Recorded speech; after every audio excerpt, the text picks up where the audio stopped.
Hey everyone, welcome back to our channel. Here we learn new ideas and improve our English at the same time through stories. You practice English without feeling like you're studying. So let us start. Okay, so you know the Titanic, right? Big ship, hits an iceberg, sinks. Yeah, everyone knows that part. But here is the thing. The actual story is so much wilder than that. Like, the more you dig into it, the more you realize this whole disaster was basically a perfect storm of people making the dumbest decisions possible, one after another. And some of the details are so unbelievable that if you saw them in a movie, you would say, come on, that would never happen in real life. Spoiler, it happened in real life.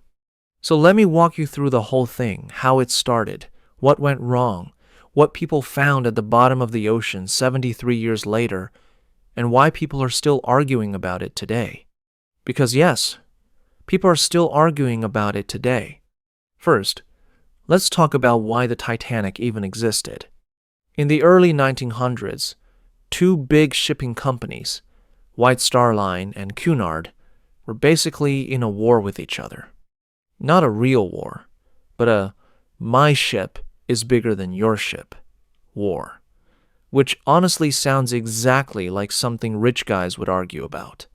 Cunard had built two really impressive ships and was feeling pretty good about themselves. So White Star Line decided to go absolutely all out and build three ships so massive and so luxurious that Cunard could not compete. The Titanic was the second of those three ships. It was built in Belfast, Ireland. Over 3,000 workers spent 2 years building it. When it was done in 1912, it cost about $1.5 million, which is around $47 million in today's money. It was 883 feet long. That is longer than 4 city blocks. It had a swimming pool, a gym, a library, Turkish baths, and multiple restaurants. First-class passengers ate 10-course meals, 10 courses, for one dinner, just to give you an idea of what kind of energy this ship was giving off. Third-class passengers had much simpler accommodations, but honestly, even their food was considered pretty good for the time. The Titanic was actually one of the first ships to offer multiple meals a day to everyone on board, not just the wealthy passengers. So, points for that at least. There were about 2,240 people on board when it left Southampton, England, on April 10, 1912. The destination was New York City. The vibe was great. The weather was clear. Everyone was excited. And then, slowly, things started falling apart. On April 14th, 4 days into the trip, the Titanic's radio room started receiving messages from other ships in the area. All of them were saying the same thing. There is a lot of ice out here. Watch out. One of those warnings came from a ship called the Californian, which had actually stopped moving entirely because the ice was too thick to keep going safely. Now, here is where it gets frustrating. The Titanic's radio operator, a guy named Jack Phillips, received that warning from the Californian, and instead of passing it along to the captain, he basically told the Californian's operator to back off because he was busy. Busy with what? Sending personal telegrams for the passengers. People were paying to send messages to their families back home, and that was Jack's job too. So he was juggling both things, got annoyed by the ice warning interrupting him, and just did not pass it on. That warning came in at about 11 p.m. 40 minutes later, a lookout named Frederick Fleet was up in the crow's nest, that little platform at the top of the mast, scanning the water ahead, and he saw something. Something big and dark. He called the bridge immediately. Iceberg, right ahead. They tried to turn. They reversed the engines. But the Titanic was 46,000 tons of ship moving at nearly full speed, and you just cannot stop or turn something that size fast enough. The iceberg scraped along the right side of the hull and buckled the steel plates open in 5 different sections. The ship was designed to handle flooding in up to 4 compartments. 5 was too many. Thomas Andrews, the man who designed the Titanic and happened to be on board, did the math. He told the captain the ship had maybe an hour and a half, maybe 2 hours at most. And here is something that gets glossed over a lot. Captain Smith had received multiple ice warnings throughout the day, not just the one at 11 p.m. He knew the area ahead had ice, and he kept the ship going at close to full speed anyway. Was he under pressure to arrive in New York on time? Probably. Did he think the ship was too good to actually be in danger? Also probably. Either way, not his best moment. Okay, now I have to tell you about the binoculars, because this one genuinely makes me want to scream a little. The lookouts in the crow's nest did not have binoculars that night. Not because the ship did not have any, it did. They were on board, locked in a storage cabinet, and the key was missing. Why was the key missing? Because a crew member named David Blair had been reassigned to a different ship at the very last minute, just before the Titanic sailed. When he left, he took the key with him by accident. He just forgot to hand it over. That is it. A guy forgot a key, and because of that, the lookouts were scanning a dark ocean for icebergs with just their bare eyes on a moonless night. If they had had binoculars, they almost certainly would have spotted that iceberg earlier. Even a minute or 2 of extra warning might have been enough to change course. One forgotten key. So the ship is sinking, and now they need to get people into the lifeboats. And this is where things somehow get even worse. The Titanic had 20 lifeboats. Those 20 lifeboats had space for about 1,178 people. There were over 2,200 people on board.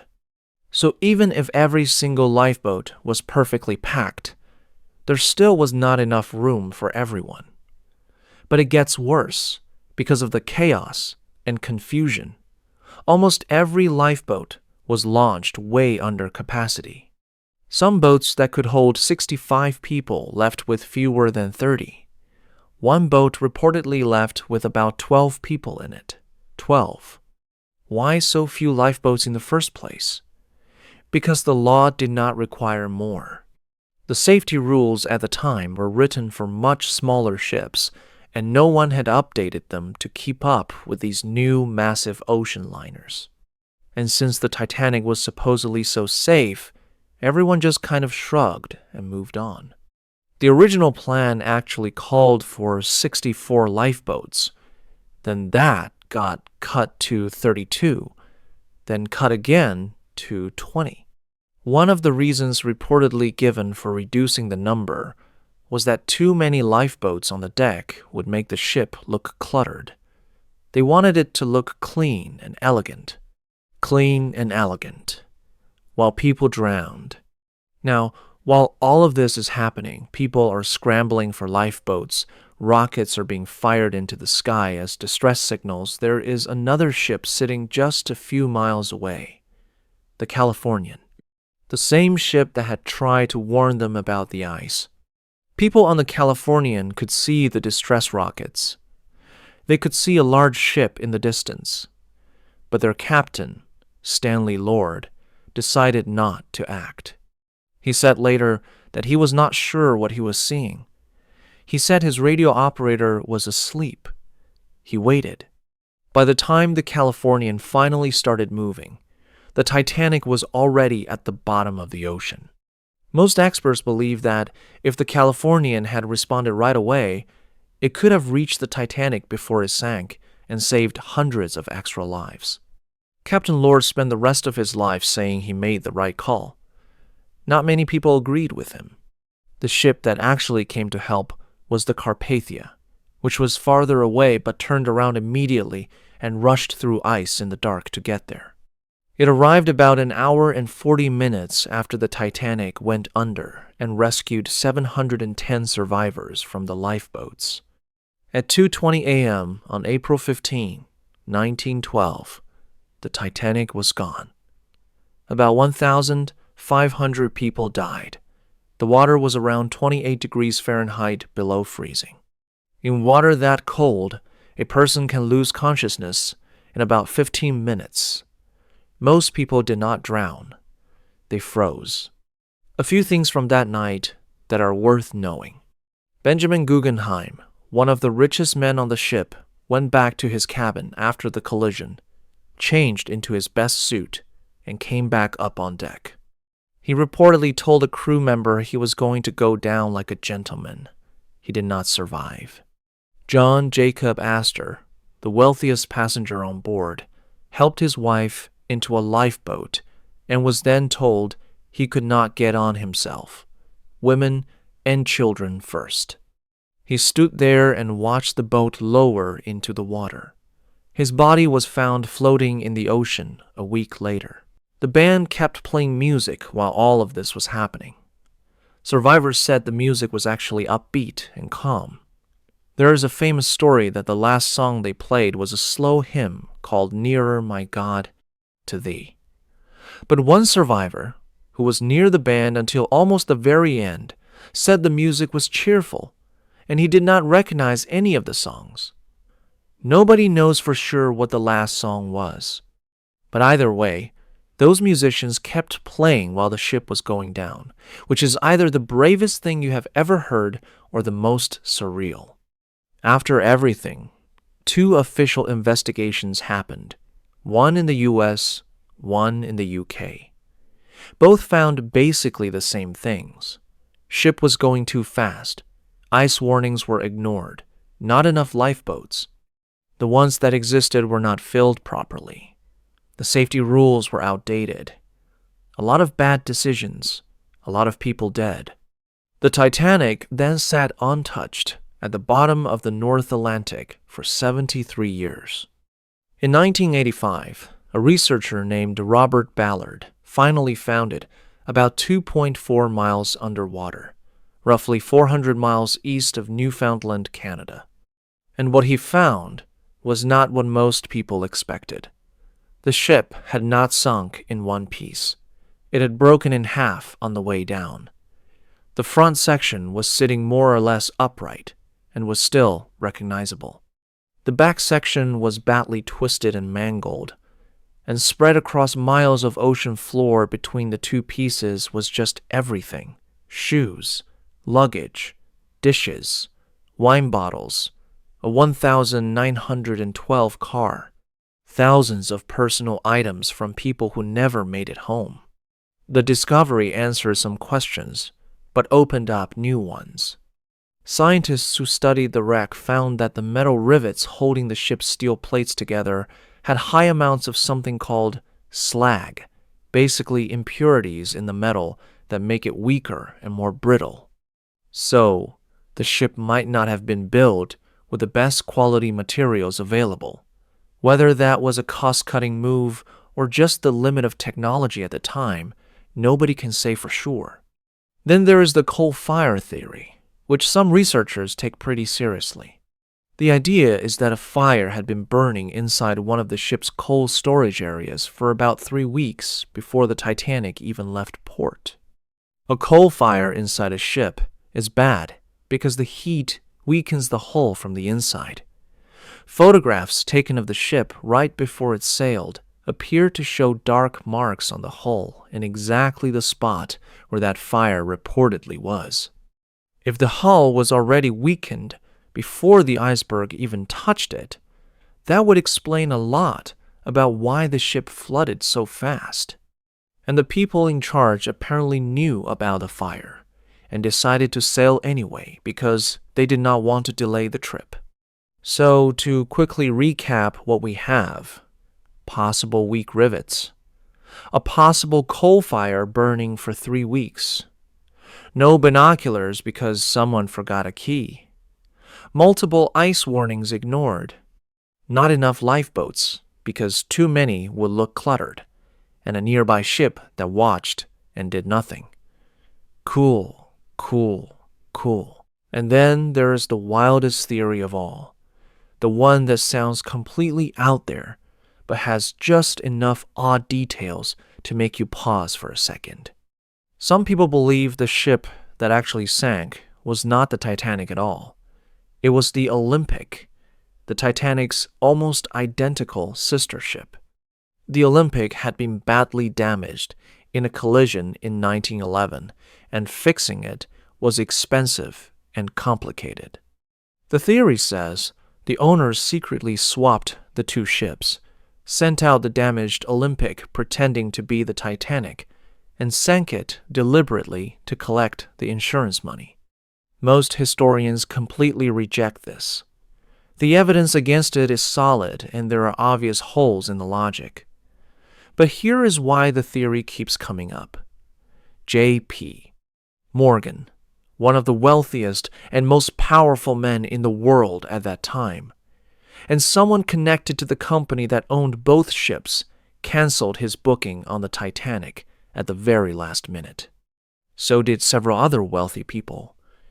And a few serial numbers found on parts of the recovered wreck appear to match the Olympic rather than the Titanic. Again, most experts say this theory is wrong. But you can see why people are still talking about it. Here is what really gets people about the Titanic. It was not a natural disaster, a hurricane, an earthquake, a volcano. Those things just happen, and there is not much you can do. But this? Every single step of this disaster involved a person making a choice. Sail at full speed through known ice. Do not pass the warning to the captain. Forget the key. Cut the lifeboats to keep the deck looking nice. Launch them half empty. Sit a few miles away and watch the rockets without moving. Every one of those was a decision. And together, they killed over 1,500 people. The wreck itself is slowly disappearing, by the way. Bacteria are eating through the steel. Scientists think within a few decades, the whole thing will collapse into the seafloor and be completely gone.